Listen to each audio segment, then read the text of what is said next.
What is up, Sales Dev Squad? Thanks so much for tuning into another episode of the Sales Dev Squad podcast. We got a super awesome guest for you today, Mr.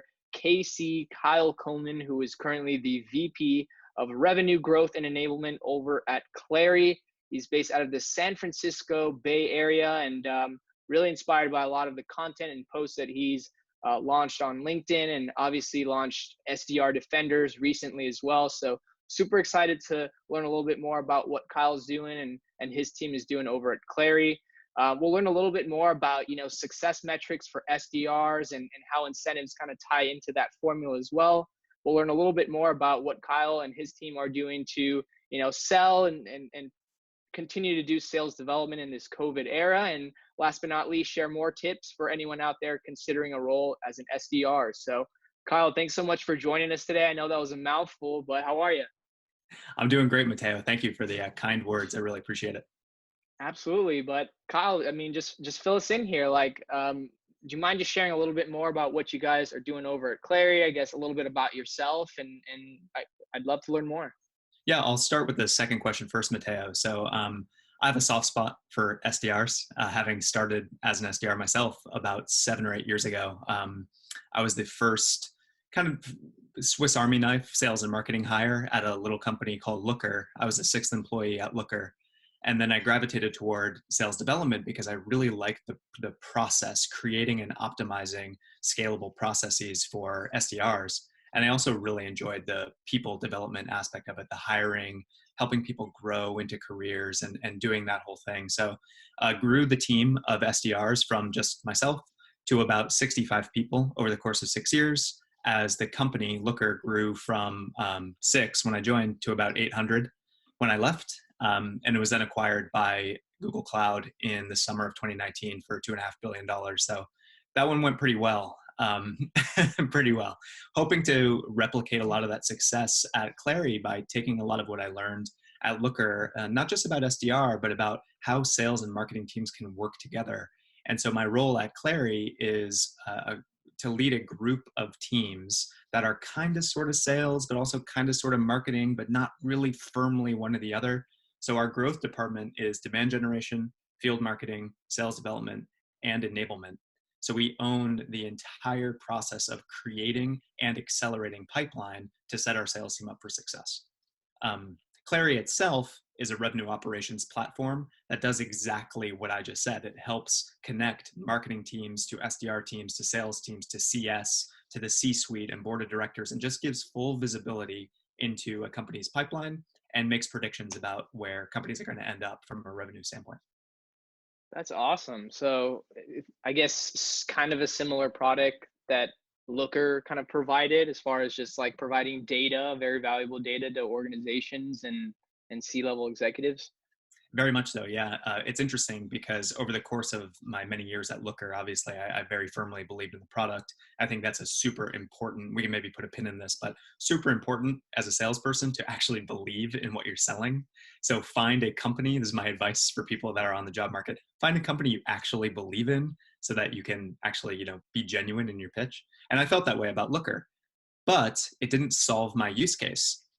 Clari solves my use case. It does all the things that I need to do, from a top of funnel analysis, connecting to the revenue leaders and the sales leaders and everything like that, to really be able to do all the sorts of things, to slice and dice pipeline a million different ways and really understand what's going on. So Clari is just a perfect analytical tool for somebody in my position. That's awesome. So I see that you've been with the company for about a year now. Do you mind just sharing like a little bit more about like what you're kind of doing like currently, like how many SDRs or like who's kind of, under you, and what does like your day-to-day look like? Yeah, so our SDR team, we have 10 quota carrying SDRs. When I started a year ago, we had 4. All 4 of those, or we had 5, pardon me. All 5 of the team that I inherited are now in new roles at the company. So 1 in CS, 2 in sales ops, and then 2 managers of the SDR team. So all 10 of our quota carrying reps are all brand new. Then we have 2 managers, and we have 1 director, and then we have myself. My day-to-day is obviously a bit removed from the SDR day-to-day, although, like I said, I have a soft spot, so I try and keep as close tabs as I can on everybody and help out as much as I can. But What's interesting and what I found, Mateo, as I've kind of gotten more senior in my roles, is that my perspective and my purview is much longer term. So as an individual SDR, I used to think about daily goals. What am I trying to do every single hour of every single day to squeeze the most productivity out of myself? Then when I got into a managerial role, I was thinking more about weekly success. Then in a director level role is more monthly or quarterly success. And now in a VP kind of role, I'm thinking about the quarter, but I'm also thinking about the whole year and the 2-year plan and thinking more about corporate strategies and how the work of individual SDRs affects those broader corporate strategies. So it's just a different frame of thinking. And a lot of it is just about the lens that I take and how I view success of the company. That's awesome, man. I think that's a perfect transition here for us to kind of dive deeper into like career metrics or success metrics within the SDR role. Like, how do you kind of come up with ways to where like goals are strategic for SDRs, it's attainable, like they're happy, they're paid, but also making sure that by doing so, you're also projecting like the long-term growth and success for the company? Totally. Yeah, that's a really great way to frame that question, Mateo. It depends on the stage of the company, and I feel fortunate because I've seen companies at every different stage. You know, personally, having experience growing a company from 6 employees to 800, and now rejoining a company that a year ago was about 120, 130 people, and has doubled in the last year. The size of company should, I think, dictate what you're compensating SDRs on. SDRs are this beautiful, they have this beautiful ability to be a feedback loop between sales and marketing and to affect the way that you go to market in ways that I think a lot of leadership does not appreciate, it doesn't understand. So when you're a really small company and you don't know really anything about your go-to-market strategy, your SDR team should be 100% laser focused on getting as many meetings on the book as possible. So the success metric for SDRs at early stage companies should be meetings. We want to talk to as many people as we can. We want to pitch our product to as many people as we can. I don't care about qualification criteria. I don't care about level of seniority. I don't care about any of that. I just want a chance for my salespeople to sell, to pitch, to see how it resonates, and then to provide that feedback back to the marketing team to influence messaging. And then the same is true with how SDRs do their outbound work. So that outbounding that the SDRs do at early stage companies, that's the only real marketing that a lot of seed and Series A companies have, is what SDRs are putting out into the world. And so they should be working very closely with product marketing and with everybody on the content marketing side to say, here's what's working, here's the open rates, reply rates, here's what I'm seeing, here's the subject line tests I've done, here's the body copy that's working. And they should be strategic thought partners to help shape how that company goes to market. As the company matures and you start to understand a bit more about your ICP and your best target personas and the way the sales cycle runs, you start to firm up the stages and you have different entry and exit criteria for different sales stages. Then it makes more sense for SDRs to become more gatekeepers, get more information out of prospects ahead of handing off to sales, and compensating SDRs on quality instead of quantity. And so what we do at Clari is we have the handoff point between SDRs and AEs is what we call a stage 0 opportunity. So SDR talks to the prospect, gets a little bit of qualification information, tries to understand their use case, the problems they're trying to solve, that sort of thing, and then creates a stage 0 opportunity, hands off all the information to the account exec. When that meeting occurs and the account exec has a positive meeting, the account exec moves the opportunity into stage 1, sales qualified, and that's what the SDR gets credit for.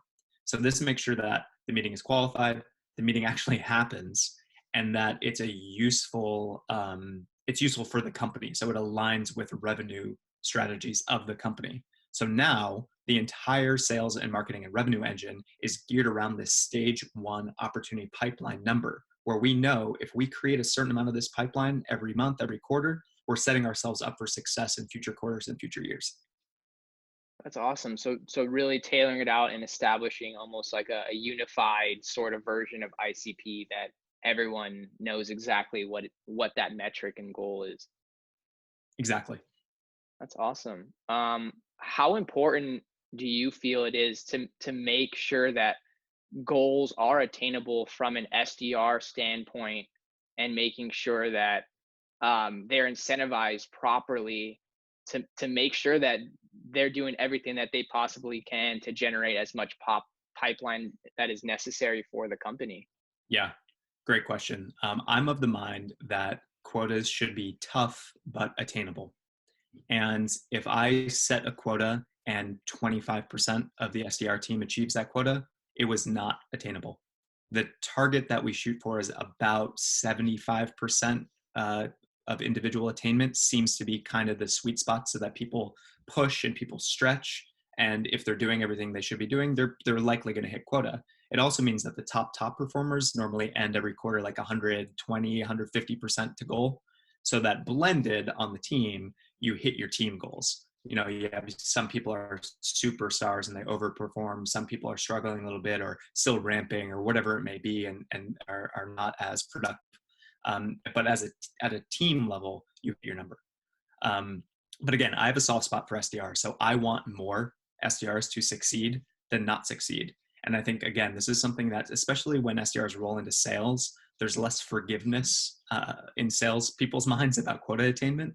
But I think it's every single leader should really be thinking about creating a winning culture for their SDRs, because it's so much more valuable to keep good performers in their role than to churn through people and try to replace and find this secret sauce that just doesn't exist. So tough but attainable is my headline there. I love that. Do you mind just sharing more about like some of the other unique and creative ways that, Clari is really trying to shape an awesome experience for your SDRs and just cultivate that culture and all align all of the goals and metrics with the company, which seems awesome. I'd love to just hear more about what you guys are doing over there. Yeah, so I'm fortunate enough, or we at Clari are fortunate enough, where our CEO, CRO, and CMO all started as SDRs. So That's there's a crazy. deep, it's amazing. And there's this deep empathy for the work that we do. And there's a deep appreciation for the work that the SDR team does. And so we organically, we don't force this in any way, but our execs are engaged with the wins on the team, the small wins, booking a meeting, to the big wins of quota attainment. And we communicate everything in shared Slack channels. When there's a really positive, a really good personalized email that gets a response, we share that in a channel. And often our CRO pops in immediately and responds. And that's super motivating for SDRs to have that level of visibility and encouragement from high level execs. Like I can't overstate the impact of that. To Any questions about that, or does that make sense? Yeah, like how valuable do you think it is alone to have yourself, the CEO, the CRO, to have that SDR baseline experience and knowledge? Like how do you feel like that gives you an advantage being in the position and like selling what you sell? It's a huge advantage. It's a huge advantage for us as a team, because our execs understand that this is a hard job, like a really hard job. And so that having that mindset, having that empathy for the role means that our C-suite wants to take care of our team. And they're understanding when I go back to them and I say, hey guys, I messed up on the quotas for this quarter. They were unattainable. We need to issue make goods. Like we need to make these people whole because they're busting their butts. They've done every single thing in their power, and we need to adjust it down and figure things out from a comp perspective. And more often than not, our C-suite is completely open to those conversations, and very willing to do whatever we can to ensure that the SDRs on the team have a positive experience. So I mean, I can't overstate the impact. Every single day, there's some new evidence of our C-suite and myself and other senior leaders at the team having SDR experience. That impact shows itself every single day. That's awesome, man. I love that. I love it. SDR born and bred, literally. Very true. And this is another important takeaway for anybody in a current SDR role or trying to become an SDR, is that, and actually I posted about this the other day, the skills you learn in this role translate to whatever you're doing next, not just to sales. Like obviously there are direct corollaries to sales, but whatever you're doing, you're learning the mindset for how to be a successful employee. And you can't overstate the importance of what you learn in the SDR role. So it's more than just an entry level role. It is building that foundation that you can build upon. And having that mindset, taking that long-term view and having that appreciation for the grind, super important. I love that. Like, in your opinion, like, how can we like counter the sales stereotype, or like counter this mindset that, an SDR role is not a churn and burn role. In fact, it should be like the most cultivated role, in my opinion, in the company. Like, how can we as like a sales development community Yeah. just come together and change our mindset on this role, on this department? Because you're obviously, the company that you work at is obviously a clear definition of what's capable. I'd love to hear just like what your thoughts around just changing the mindset of other like leaders or other SDRs out there. Yeah, totally. And this is the number one mission of SDR Defenders, which check us out. It's sdrdefenders.com, and you can follow us on LinkedIn. And the main mission is to change the impression that many senior leaders still have about SDRs, that SDRs are numbers on a dashboard or cogs in a machine and nothing else. And that's simply not the case. And individual SDRs can affect change by proving that they're more than that, by taking a quality, thoughtful, strategic approach to the role and not just playing a numbers game, not just mindlessly, sending templated emails or just, becoming dial donkeys and just, being on Connect and Sell all day, every day that's automatically dialing. Like, that's not what this role is anymore. It's much more cross-functional. It's engaged with demand gen. It's engaged with individual AEs. It's strategic. And SDRs need to challenge themselves to do more quality-based outreach that is personalized, that is one-to-one. And if you, as an individual SDR, can prove that this model works, you can affect change at your company. I've seen it happen many, many times. And that's how you change people's minds. You change people's minds by doing the work and having success. That's I love that. Thank you so much, man. I got me super pumped. I'd like to transition here though. Like obviously I'm hearing a lot of things on LinkedIn as far as what companies are doing out there and how they're like being creative during this like COVID period. I'd love to learn more about like what you guys are doing over at Clari to just stay on your toes and just thinking outside the box. Yeah, totally. And it's interesting because about a month or so ago, when all this COVID stuff was new, there was hesitation, not just from our team, but from pretty much every other SDR team that I heard about. That, should we be selling right now? What's the vibe? And there was uncertainty, and so I thought that I needed to give our team permission to do their job and tell them, like, we wouldn't do what we do if we didn't really believe that our software was helping people. And we know that based on all the feedback we get on G2 Crowd and from, customer quotes that come in from our CS team, we know that people genuinely get value out of our product. Why is anything different now? Like, now more than ever, we can help Yeah. people navigate what is going on here. We can help. We're in this business to help people. So do your job, do it with empathy, as we always do. And no, it's not business as usual. I don't mean to say that, but we can make tweaks to our messaging to not take advantage of the current times, but just, to be empathetic about what people are going through. And so we gave permission to say, there's nothing at all wrong with continuing to keep your foot on the gas, like, do your job. And then the second thing we did was a lot of training about how. I actually published part of the style guide and the tone guide that we gave to our SDR team. So you can check it out. I posted on LinkedIn. Nice. But basically, I gave a sample email of how, this empathetic tone should be used, how to stay confident in your solution, how to be empathetic about what the person is going through, how to add value, a softer calls to action, like this little laundry list of things to do. So I broke that all down in a post recently. And that little framework, that little bit of a nudge to A, give permission to still do your job, and B, give a little bit of marching orders about how to do it, allowed our team to just go off to the races and be able to do their jobs even better than they were already doing it. And I should also be very clear, like, these ideas are not coming from me. The best ideas come from the people in the role. All of the change that we, for the most part, have on the team is bottoms up. And so it's up to the individual brilliance and individual strategy of the people that we have on the team to really figure out how to navigate the current prospecting environment and to surface up those learnings and those successes and failures to the rest of the team so we can all learn together. That's awesome. And it pretty much just goes hand in hand with what you said about like just really working and standing behind a company that you believe in. Yeah, That's no, awesome. exactly. Kyle, I've been super helpful, a lot of great info here. I always like to kind of finish off the podcast here. Like for anyone out there that was, a recent grad and they thought they had a job lined up in a specific industry, but now they're potentially considering opportunities in tech since they're now remote and certain industries are still working. What advice do you have for someone that's potentially considering a career in sales or a career as an SDR? Advice about like how to land a job or just about having a job? Honestly, landing a job, maybe going through in between jobs right now, just I Yeah. guess your overall message to anyone just on the job market right now. So my overall message to folks is always be learning something.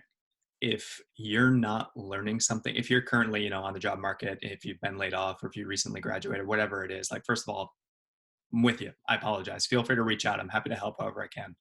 Second of all, don't just watch Tiger King all day. Like, don't do that. Try, there are so many resources that you can self-guide learning. You owe it to yourself, you owe it to your future employer to learn. It doesn't have to be sales oriented. I'm a huge proponent of interdisciplinary learning. Like I did a master class on poetry recently, and Nice. so many principles from poetry Mm, apply to writing for sales. It's like, this is amazing. So learn, that's awesome. read, do all those things. And then as it relates to actually finding a job, write cover letters. Like, no one writes cover letters. And I don't mean like not a format templated sort of thing. Do research on the company, do research on the person, and send it to them on LinkedIn. Force the issue. Guess who the hiring managers are and reach out to them. Like, that is the kind of That's awesome. gumption, that's the kind of initiative that I want to see in every single person I hire. And I guarantee you, you will get the interview. I can't guarantee anything beyond that because interviewing, takes some interpersonal skills and things like that. But you will get their attention. You will get through the HR resume screening process, and you'll get interviews. And beyond that, it's just about practice. So differentiate yourself and always be learning. That's awesome, man. So pretty much just demonstrating that you can almost do the job before you even have the job. Bingo. That's awesome. Kyle, for anyone listening out there that wants to learn more about SDR defenders, wants to secure a demo of Clari, or potentially considering a role on your team, where can they reach you? Where can they find you? Yeah, LinkedIn is the only social channel I really have ever used. So come find me. I think my URL is Kyle T Coleman. Seriously, reach out. Like, I'll accept your connection request. If you have a message, you have a question, I will answer you. So please, whatever it is you need, I live to serve. So please help. Please let me help you. Love it, love it, love it. Kyle, thank you so much, man. It was awesome having you on the podcast here. Sales Dev Squad, I hope you guys took a lot of great information from here. I know I did. We'll catch you guys on the next one, but thank you again, Kyle. We appreciate your time. Thanks so much, Mateo.